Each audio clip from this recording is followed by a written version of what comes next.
Hello everyone, I am Akhil Koguru.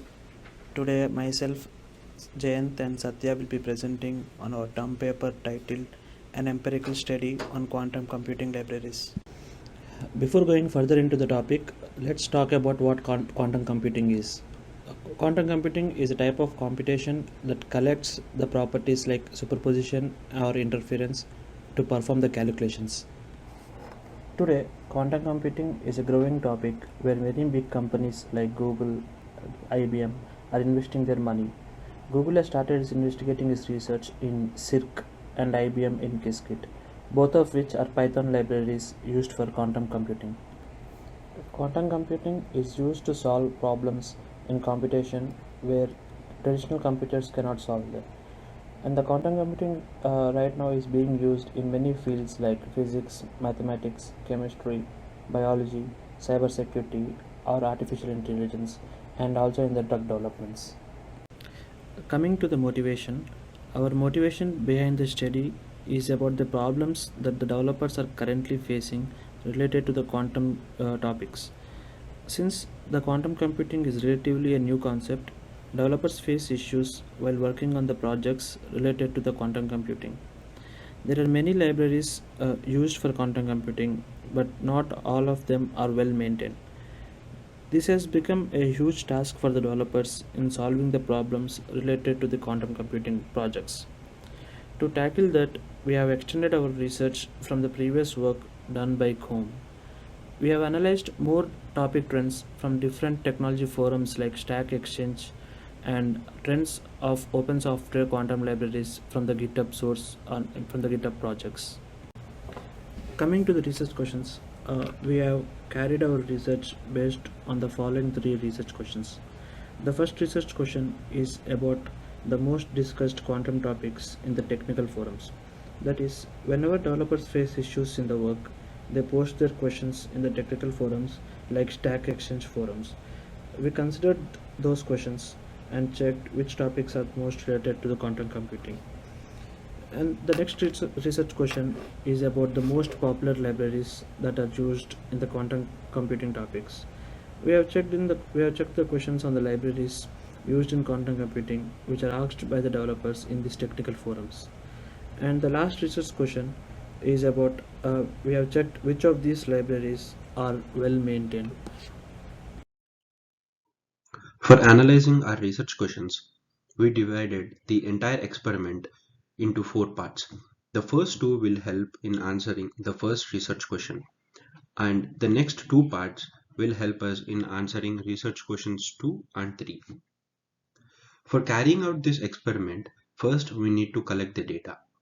For collecting this data, first we've determined which quantum computing topic is the most popular in technical forms, that is, the quantum stack exchange. We've identified the popular topics listed on the form.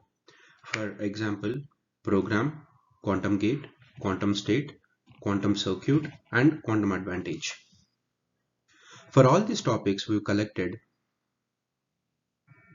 first we've determined how many total questions were asked and how many of them were unanswered. Along with it, we also considered answers with no upvotes, which is separated from the questions answered, as we know that no upvote means this answer was not accepted by any of the developers. In the same way, we also collected for quantum computing libraries, which help developers in developing quantum solutions. This data will help in determining most popular quantum library among the developers. Now let us see the stats of the questions asked.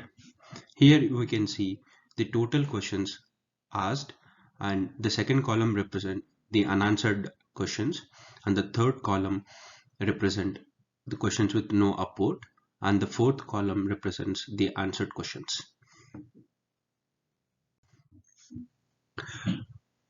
For analyzing research questions 2 and research questions 3, next we collected the data from GitHub. For this, we've used GitHub issues page where all the developers report some of the issues that they have faced in using those libraries.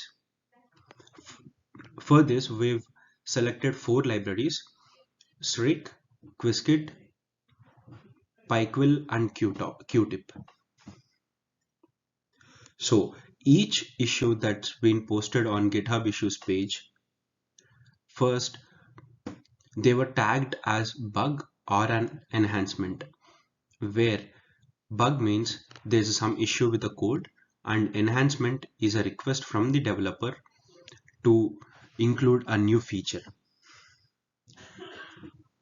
To determine how well a library is maintained, we've determined how many total bugs were created for this particular library and how many of them were closed. Along with this, how many feature requests were created for this particular library and how many were closed. This helps us in determining how well the ownership or the contributors of the library are involving and investing their time in developing the library. Here are some of the statistics of the issues created. The first column represents the library. The second column represents total number of bugs that were created. The third column represent the closed bugs, and the fourth column represent the open bugs. In the same way, we can see the libraries, the feature requests that were created, how many were closed and how many were opened. Coming to the results, after analyzing various technical forums, after analyzing the issues from GitHub, we have identified that Qtip repository has most number of bugs being resolved, and Qiskit library, which is being developed by IBM, has most number of feature requests being implemented. The team of IBM are continuously working on integrating new features which are asked in GitHub issues. Coming to threats to validity, we have some threats to validity for our approach. For some GitHub repositories, there are no proper tags for issues. For some repositories, there are no tags like whether the issue is about a bug or whether the issue is about an enhancement request or anything. And few repositories doesn't even have issues in them. And some libraries like Circ, Qiskit were developed by Google and IBM, so there will be a little bit bias towards them as they are maintained by tech giants. There will be obviously more number of contributors and supporters for those libraries, whereas Qtip, Quark, and Pyquil are not developed by big tech giants. They were built by startups. And coming to conclusion, quantum programming is the most popular topic, which means that it is the most discussed topic in all technical firms. And Circ is the popular library on quantum stack exchange. We have seen more number of questions related to Circ on quantum stack exchange. We have seen that quantum state and quark has most answered questions, and coming to libraries, circ has most bug fixes and future requests, qtip has most bug fixes being resolved, and qskit has more future requests being implemented.